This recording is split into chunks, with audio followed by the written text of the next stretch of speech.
नमस्कार, मैं हूं निलॉय जैन, प्रोफेसर बड़ा बिजनेस। तो आज हम बताएंगे कि कैसे ईमेल ओपन रेट को आप बढ़ा सकते हैं ताकि आपके कस्टमर सिर्फ इंप्रेस ही नहीं, कंटेंट को कंज्यूम करने के लिए मजबूर हो जाएं। पर सबसे पहले समझते हैं ये ओपन रेट होता क्या है।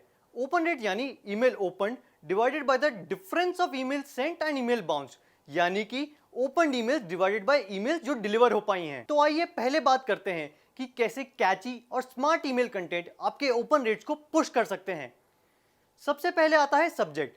जैसे कि मैंने अभी बताया, सब्जेक्ट वो पहली चीज है जिसको आपका सब्सक्राइबर पढ़ेंगे और इसी से डिसाइड करेंगे कि आपका मेल खोला जाए या नहीं। तो सबसे पहले तो अपने सब्जेक्ट को कैची बनाया जाए जिसे पढ़ के आपका सब्सक्राइबर उस मेल को जरूर खोलें। हमें सब्जेक्ट को बनाते हुए एक चीज का ध्यान देना है, अपने दिमाग में रखना है। आपका सब्जेक्ट लाइन एक प्रॉमिस होता है। इससे आप जिसको ईमेल भेज रहे हैं उसको यह पता चलता है कि ईमेल में वो क्या एक्सपेक्ट कर सकते हैं। अगर आपका सब्जेक्ट लाइन और ईमेल कंटेंट अलग है तो इससे आपके कस्टमर्स डिसअपॉइंट हो जाएंगे और आपकी अगली मेल को शायद वो सब्जेक्ट पढ़े बिना ही इग्नोर कर दें। इसीलिए ये जरूरी है कि आपकी सब्जेक्ट लाइन और ईमेल बॉडी अलाइंड रहे।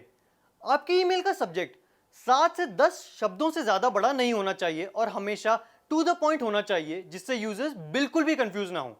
आप इमोजीज और आई कैचिंग फ्रेजेस से भी अपनी सब्जेक्ट लाइन को डिजाइन करें। आपको अपने सब्जेक्ट को थोड़ा सा क्लिकबेटी सा बनाना है पर बिना स्पैम फिल्टर में फंसे, यानी कि यूजर आपके सब्जेक्ट को पढ़ के आपकी मेल को खोलना चाहे पर वो स्पैम भी कैटेगराइज ना हो। इसके बाद हमें ध्यान देना है अपने ईमेल बॉडी के मेन कंटेंट को पर्सनलाइज करने पे। हमने अपनी ईमेल लिस्ट को सेगमेंट किया था पर्सनलाइज टारगेटेड एक्सपीरियंस के लिए और अब हमें हमारे सब्सक्राइबर्स को एक पर्सनलाइज सा एक्सपीरियंस देना है। हमारे पास अपने कस्टमर के बारे में जितना भी डेटा हो हमें उसे इस्तेमाल करके ऐसे कई और पर्सनलाइजेशन क्रिएट करने हैं अपने ईमेल के बॉडी में, जैसे कि EasyJet नामक एक एयरलाइन कंपनी ने किया।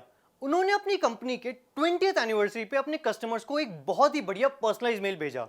उनके पास हर कस्टमर की फ्लाइट का डेटा तो था ही, उन्होंने इसी डेटा को यूज करके बहुत ही बेहतरीन तरीके से अपने मेल्स को पर्सनलाइज किया। EasyJet ने अपने कस्टमर्स को उनकी पहली फ्लाइट के बारे में, वो कितने किलोमीटर आज तक EasyJet के साथ ट्रैवल कर चुके हैं, साथ में कितने देश घूमे हैं, कितनी बार विंडो सीट ली है और लास्ट फ्लाइट कब ली थी और कहां की ली थी, ये सब अपने ईमेल में बताया। इतना सारा पर्सनलाइज कंटेंट। ऐसी पर्सनलाइजेशन से कस्टमर काफी खुश हो जाते हैं और आपकी ईमेल को एक पर्सनल लेटर की तरह पढ़ते हैं। अगर आप गौर से देखेंगे तो उन्होंने अंत में अपने कस्टमर की लोकेशन के हिसाब से उन्हें और जगहें रिकमेंड करी EasyJet के साथ जाने के लिए। ऐसी वेल पर्सनलाइज्ड मेल एक अच्छे कॉल टू एक्शन के साथ आपके बिजनेस के लिए काफी फायदेमंद हो सकती हैं। ओपन रेट को बढ़ाने का दूसरा तरीका है बेनिफिट्स वर्सेस फीचर्स अप्रोच। हम जब भी किसी प्रोडक्ट या सर्विस के बारे में अपने सब्सक्राइबर को मेल भेजें, हमें यह भी ध्यान देना है कि हमें उसके बेनिफिट्स के बारे में बताएं फीचर्स के बदले। अक्सर लोग फीचर्स और बेनिफिट्स के बीच कंफ्यूज हो जाते हैं। इसे एक एग्जांपल से समझते हैं। सोचिए आप एक ऑनलाइन कोर्स बेच रहे हैं जिसका नाम है how to lose 10 kg in 3 months। इसके दो फीचर्स होंगे, एक 10 से 15 मिनट का वीडियो टिप्स और स्ट्रैटेजीज के साथ और दूसरा एक weight loss journal daily wait लिखने के लिए। तो ये हुए फीचर्स पर बेनिफिट्स नहीं, लेकिन आप इन्हीं फीचर्स को बेनिफिट्स में भी बदल सकते हैं। जैसे कि 15 मिनट का स्टेप बाय स्टेप वीडियो का एक्सेस पाएं जिसमें आपको मिलेगा एक्सपर्ट्स द्वारा बनाई गई टिप्स और स्ट्रैटेजीज, और दूसरा अपने वेट लॉस जर्नी को ट्रैक करें हमारे ट्रैकर के साथ। तो आप दोनों में डिफरेंस देख सकते हैं। फीचर्स सिर्फ ये कम्युनिकेट करते हैं कि आपके कस्टमर्स क्या रिसीव करेंगे, बेनिफिट्स ये बताते हैं कि कस्टमर्स को उससे क्या फायदा होगा, उन्हें वैल्यू क्या मिलेगी। तीसरी टेक्निक है how to avoid the spam filter. अगर आपने पिछले सारे स्टेप्स को एग्जीक्यूट किया लेकिन आप इस पॉइंट को स्किप कर दें तो सारी मेहनत बेकार है। स्पैम फिल्टर से बचने के लिए आप ये इंश्योर करें कि आपकी स्पैम ट्रिगर लैंग्वेज का कोई प्रयोग नहीं हो रहा। स्पैम ट्रिगर लैंग्वेज का उदाहरण है शब्द जैसे कि click here, 100% free bonus, bonus, fast cash, $1,000,000 etcetera. ये वो शब्द हैं जो अक्सर गलत लोग इस्तेमाल करते हैं सब्सक्राइबर्स को परेशान करने के लिए या लूटने के लिए। आपको अपने हर मेल में एक अनसब्सक्राइब का बटन भी डालना है। अगर कोई आपके ईमेल्स को रिसीव नहीं करना चाहता तो उनके पास निकलने का ऑप्शन होना चाहिए।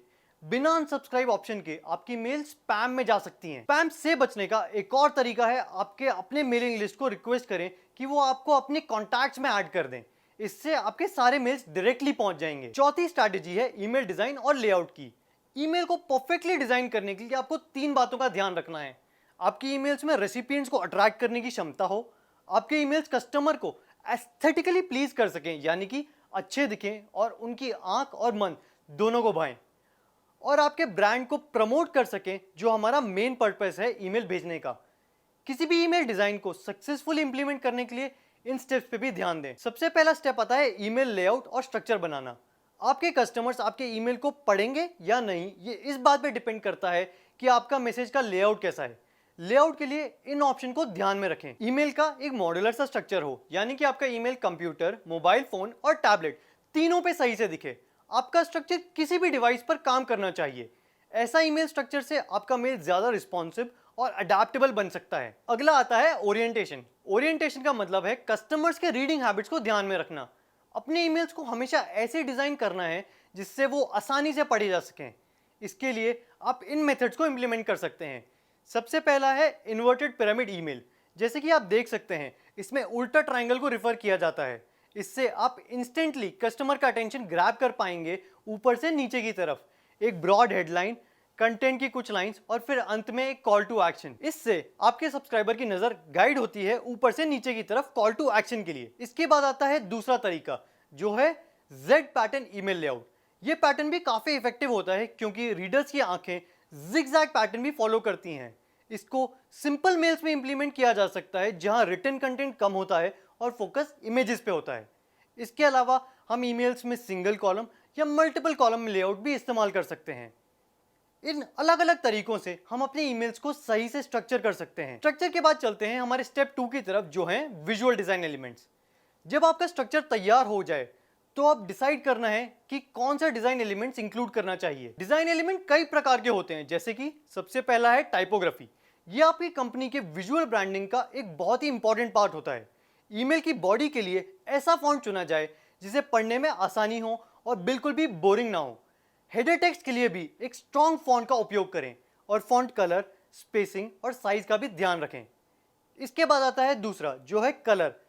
कलर बहुत जरूरी है क्योंकि इसके माध्यम से आपके कस्टमर्स आपके ब्रांड को देखते हैं। ये आपके ब्रांड की पहचान होती है। ईमेल का ओवरऑल कलर स्कीम आपके ब्रांड कलर्स के सिंक में होना चाहिए।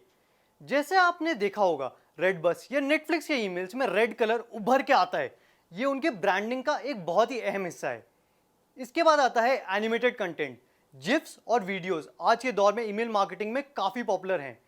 56% ईमेल मार्केटर्स अपने ईमेल्स में एनिमेटेड जिफ्स का प्रयोग करते हैं और इन वीडियोस के उपयोग से मार्केटर्स को 66% ज्यादा क्वालिटी लीड्स मिलते हैं। मैंने ईमेल डिजाइनिंग पर एक पूरी वीडियो की है जिसमें मैं आपको कैनवा टूल की मदद से सिंपल ईमेल मार्केटिंग कैंपेन करना सिखाऊंगा। पांचवा तरीका है टेस्ट। जब आपकी ईमेल डिजाइन हो जाए तो आप उसे टेस्ट भी कर लें। ओपन रेट को बढ़ाने की आखिरी टेक्निक है time of sending email. B2B customers यानी कि बिजनेस टू बिजनेस कस्टमर्स अक्सर अपना ईमेल वीकडे पे चेक करते हैं, जबकि D2C यानी कि डायरेक्ट टू कंज्यूमर बिजनेस के कस्टमर्स अपना मेल शाम को या वीकेंड्स पे चेक करते हैं।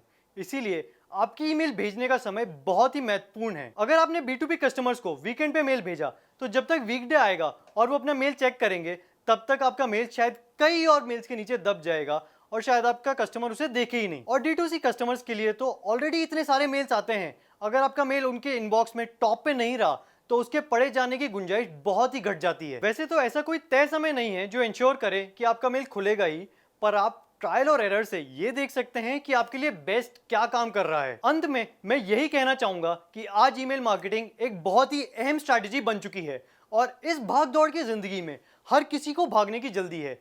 ऐसे में अपने कस्टमर्स का अटेंशन कैप्चर करने के लिए आपको भीड़ में से अलग दिखना और रिलेवेंस पैदा करना बहुत ही जरूरी है।